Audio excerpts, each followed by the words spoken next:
Penguin Random House Audio presents Winging It With You by Chip Pons. Read for you by Michael Crouch and Lee Osorio. To everyone courageous enough to leap when that long-awaited moment presents itself. You know the one you've been quietly dreaming of, the one that will change everything. Even if it's daunting or scares the hell out of you, I hope whatever it is turns out to be infinitely more beautiful than you could have ever imagined. Grab your passport and my hand. Dr. Taylor Allison Swift.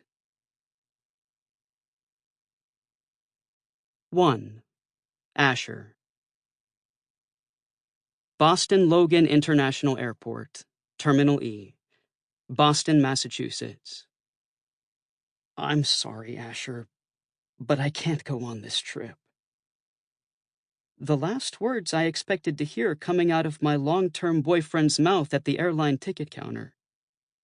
After months of meticulous planning, countless hours of my life I will never get back, painstakingly stressing over cost analysis documents and packing lists and risk waivers, this was the one travel hiccup I could not have thought to plan for. Did you forget to pack something? I ask, lining up my luggage as I try to visualize the now packed to-do list I've been ticking items off from one by one. There's definitely still time to head back home.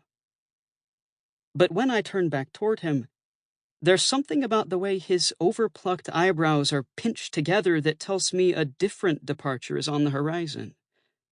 That, and he's awkwardly left about 2 feet of intentional space between us. My fist clenches around the boarding pass the ticketing agent. Susan, I learn looking down at her name tag, which is bedazzled with glitter hearts, literally just handed me after rather rudely being the human version of sunshine this early in the morning, and I instantly start to sweat. Her big, empathetic blue eyes are pooling with pity as she stares back at me, a hand extended out toward me slightly as if somehow she's personally going to be able to fix this humiliating situation. I don't think I can do this anymore. Clint's voice cuts through my thoughts, more nasally than normal, and I swear the way he just emphasized this, like being here with me is the world's biggest inconvenience, makes my skin crawl. The competition? I ask daringly. Weren't you just telling me in the Uber over here how excited you were? He scratches the back of his neck uncomfortably. I now notice that our awkward confrontation is holding up the growing check-in line. Maybe it's the unflattering fluorescence or my sudden unbridled rage for the man, but Clint Hansen has never appeared more unattractive than he does right now, in his too small sweatsuit with his matching fanny pack, and hideous shoes that he insisted on numerous occasions all the celebrities and influencers were wearing. Based on the way he's dressed, one might almost believe, if they really tried, squinting, that perhaps he's the age he's still pretending to be. Just so we're clear, he's pushing 40. Clint, this entire trip, everything we have planned and saved for these last few months was your idea, I say, trying to use the calmest, most monotonous tone humanly possible to avoid being labeled as dramatic or emotional. Again. He hasn't made eye contact with me since his sudden change in plans, both travel and life, something he's really perfected during all the conflicts we've ever had. Instead, he is annoyingly playing with the buckle of his luggage tag. I'm just not sure we want the same things out of this, he says after a painfully slow moment. This? Clint, what are you even talking about?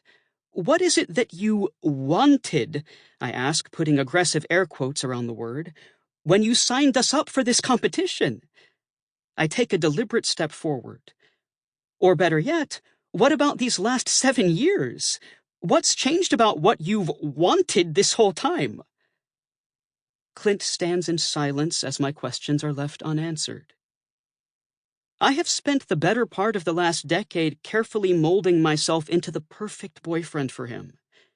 We rarely argued about anything serious, and when we bought our house together, I made sure he felt like it was his home too, despite his horrible taste in decor. I always remembered his family's birthdays and anniversaries, and never once brought up the fact that he was losing his hair. When he sent me unsolicited dick pics, I most certainly didn't let him know how little it did for me, both on screen and in real life. And when given the choice between joining him and his weirdly pretentious friends at their weekly themed charcuterie nights or doing just about anything else, I always chose him. Because that's what you are supposed to do in your late 20s when you are in a relationship. You choose your partner. Except standing here in the international terminal, sleep and caffeine deprived, I realize he isn't choosing me or us. And instead of the usual panic or involuntary mental lists that I'd expect to begin forming about my imminent singleness, I'm overwhelmed with a surprising sense of relief. I just know that if I get on that plane, I'll regret it. He admits, a blow to the gut. He'll regret it. I am legitimately at a loss for words right now. Let me get this straight. The edge in my voice makes a timely and most welcome return as my anger rises.